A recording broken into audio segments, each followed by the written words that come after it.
Baik, Bismillahirrahmanirrahim. Assalamualaikum warahmatullahi wabarakatuh. Kenalkan, nama saya Ina Lutfiana dengan NPM Aki yang 087. Di sini saya akan mewawancarai tentang pendapat Anda tentang korupsi yang ada di Indonesia ini. Baik, sebelumnya kita perkenalan dulu dengan narasumber kita kali ini. Yang pertama ada Saya Gilang Reganda, asal dari UNU, Fakultas Tarbiyah dan Dunia. Ini saya Muhammad Zikri Fadila, bisa dipanggil Zikri. Saya mahasiswa Wisma Fakultas Ekonomi. di sini kita ada Kang Gilang dan Kang Zikri. Untuk pertanyaan pertama, kita langsung ke pertanyaan aja ya. Di sini saya akan tanya, gimana sih pendapat Akang tentang korupsi yang ada di Indonesia? Saya bisa dulu izin menjawab ya. Kalau misalnya korupsi sendiri yang saya tahu dan pendapatnya di Indonesia itu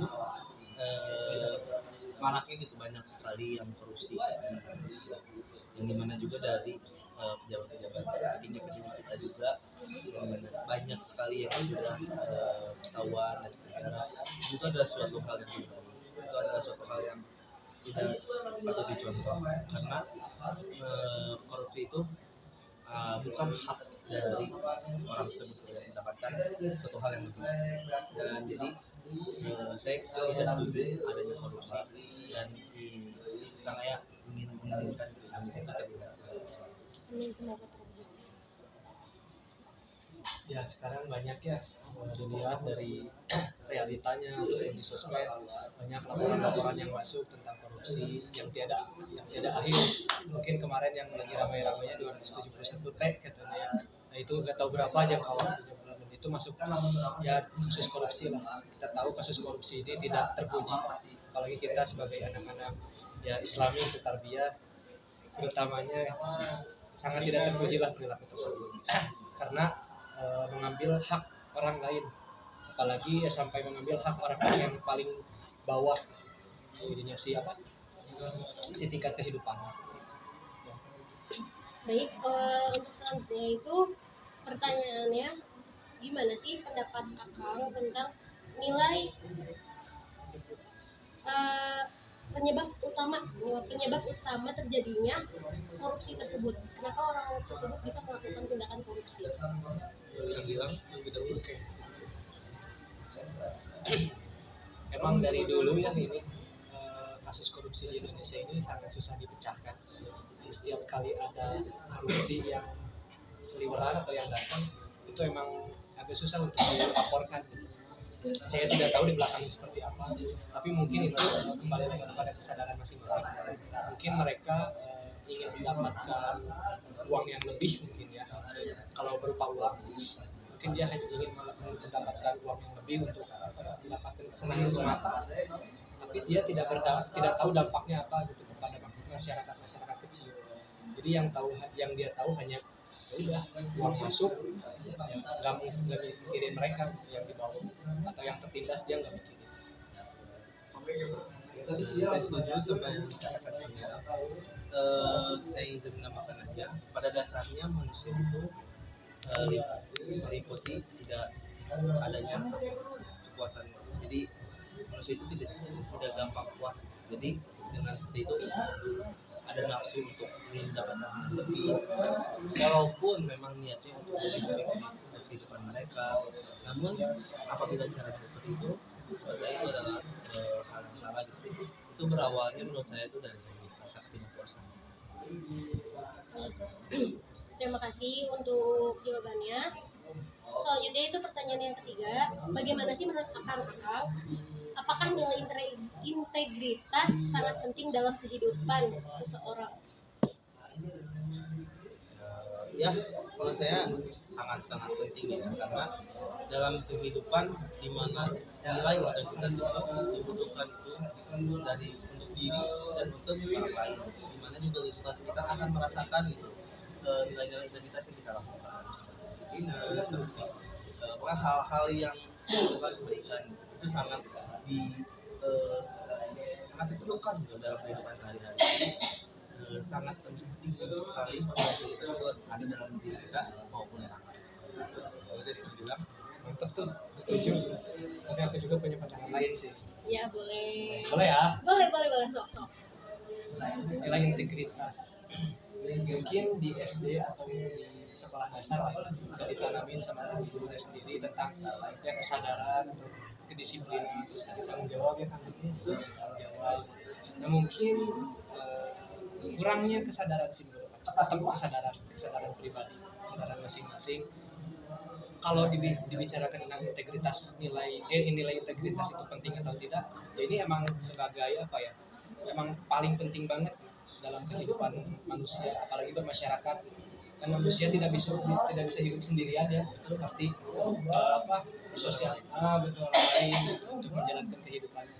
Nah pasti nilai integritas ini sangat penting untuk bermasyarakat. Ya, ada tambahan? Setuju. Baik. Terima kasih kepada Kak Beto yang telah memberikan pandangan menurut tentang integritas.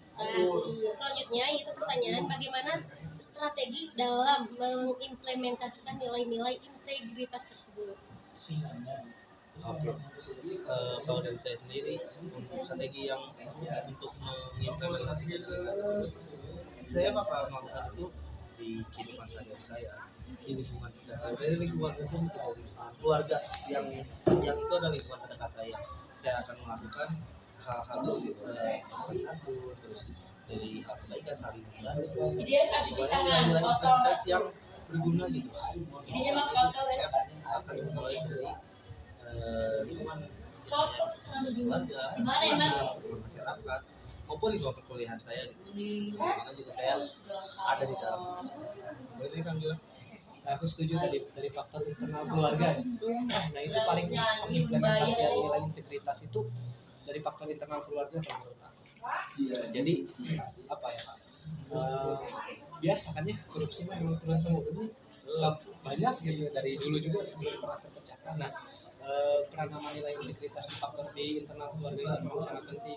Seharusnya yang si orang tua ini harus bisa jadi role model, harus bisa jadi contoh yang baik untuk anak-anaknya, sehingga nanti buat kedepannya tidak ada lagi korupsi yang berdatangan lagi, yang bermunculan lagi, terutama di Indonesia. Kalau dari awal orang tua nanya gimana sih contoh dari strategi tersebut? Contohnya? Iya contohnya, contoh dalam kehidupannya. Kan tadi kan dalam lingkungan masyarakat dulu. Nah itu gimana sih cara pengimplementasiannya? Oke.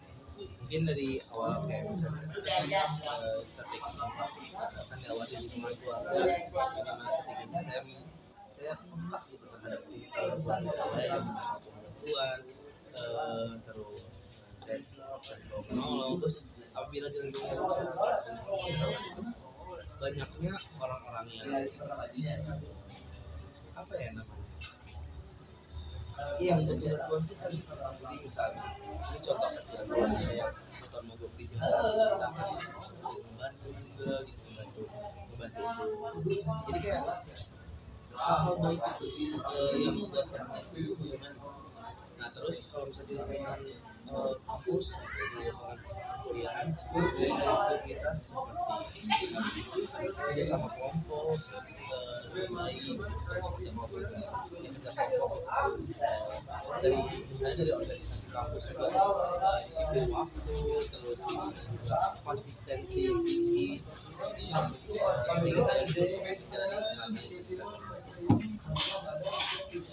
Kalau aku tetap aja ya, aku masih bahas faktor internalnya aja di keluarga di sini. Mungkin bisa bikin strategi kayak tentang kedisiplinan, tanggung jawab, seperti tadi kata Kang Zikri, kedisiplinan tentang waktu. Kan waktu itu adalah uang ya, jadi kalau kita telat sedikit itu udah bisa dianggap korupsi. Nah, gitu. Jadinya boleh tuh ibunya atau orang tuanya bikin strategi kayak misalnya harus bangun jam segini, nanti sudah bangun bikin lagi agenda lagi ke depannya, misalnya buat tanggung jawab kalian apa nih buat hari ini, misalnya cuci pakaian, misalnya tanggung jawab kalian cuci pakaian, kamu coba lakuin, diasah dari awal, dari masih kecil gitu, masih SD atau SMP, nanti ketika kesananya terbiasa buat berperilaku jujur ataupun sesuai dengan nilai integritas tersebut. Terima kasih.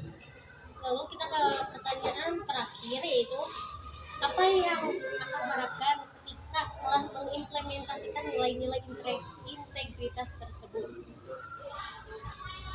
Aku sih pengen Indonesia menjadi SDM yang tidak rendah lagi. Amin. Yang terutama ya korupsinya yang ada segera dimusnahkan. Mungkin bekerja sama dengan Polri TNI dan memberantas korupsi. Mungkin kalau dilaporkan sama masyarakat doang gitu, nggak akan tembus lah, apalagi sampai ke masyarakat, sampai ke DPR seperti itu kan banyak ya tikus-tikus kantor di sana. Nah mungkin susah untuk kalau masyarakat saja yang melaporkan.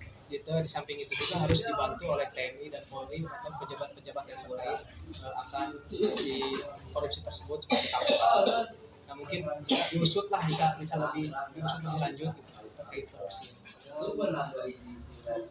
Siapa enggak? Karena korupsi saya dilakukan, tapi untuk secara keseluruhan apalagi dari strategi apa yang saya lakukan, saya orang lain juga melakukan hal tersebut. Jadi sebelumnya itu tadi penyambung dari sumber daya manusia yang memahami orang lain juga dan diri sendiri juga.